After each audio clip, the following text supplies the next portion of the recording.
vous prenez un élève de première et vous lui dites, voilà, t'es président de la République, vas-y.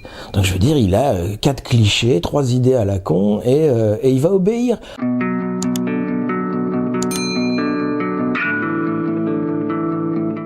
Ce qui me frappe dans les bêtises d'Emmanuel Macron, c'est précisément sa bêtise.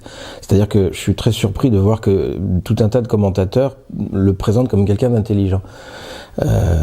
Moi, je n'entends pas autre chose que une obéissance et une servitude au discours patronal sans originalité en fait.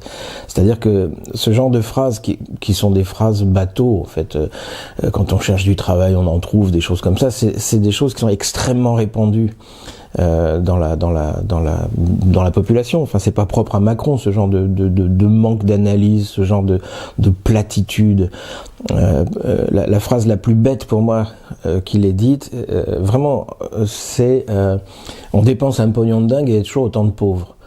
Enfin, cette phrase révèle un manque total de compréhension de ce que c'est que l'économie, la sociologie. Enfin, je veux dire, c'est juste extraordinaire. Enfin, donc, je pense que à la fois Macron, il me semble, a été choisi pour ça, c'est-à-dire a été littéralement fabriqué en très peu de temps pour être à cette place-là, avec cette absence d'intelligence-là, ou cette absence de sensibilité, je sais pas quoi, enfin une espèce de comment on pourrait dire, de psychopathe qui ressent rien, enfin qui a une vision complètement bête du monde. Et du coup, ça dit quelque chose de très intéressant sur la fonction présidentielle dans un système capitaliste comme le nôtre.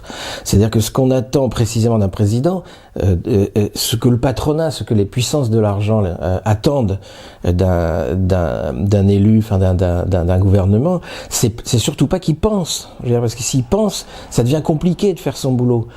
Des gens qui pensaient qui sont des ennemis politiques, mais qu'on peut qualifier de gens intelligents, c'est-à-dire toute la clique Juppé, tout bon, même Villepin, étaient des gens qui, parce qu'ils réfléchissaient à ce qui se passait, ont été obligés de faire marche arrière sur les retraites. Évidemment, il y a un moment, ils peuvent pas continuer.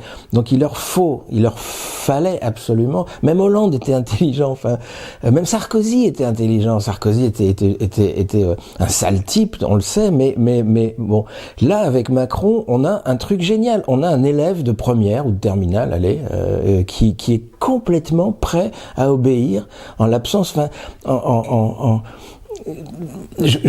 comment dire, je pense que c'est sa servilité que le patronat est allé chercher. Et ils ont trouvé un type assez idéal. C'était un type qui y va, quoi, et qui va pas lâcher parce qu'il est bête, parce que c'est comme si vous mettez à la tête de la France, de la présidence, vous prenez un élève de première et vous lui dites, voilà, t'es président de la République, vas-y.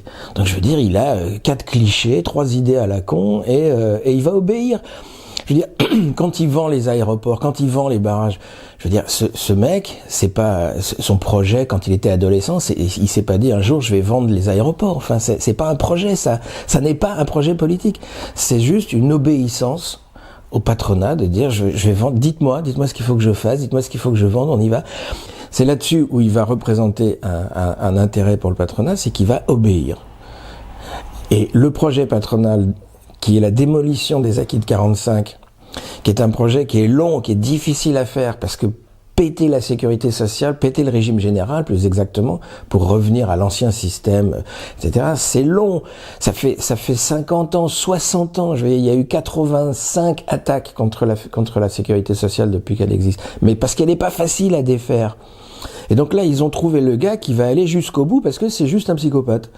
Et donc lui, il va y aller. Il va pas faire comme Juppé. Il va pas reculer en se disant bon là merde, je suis allé trop loin, ça devient compliqué. Il va pas faire ça.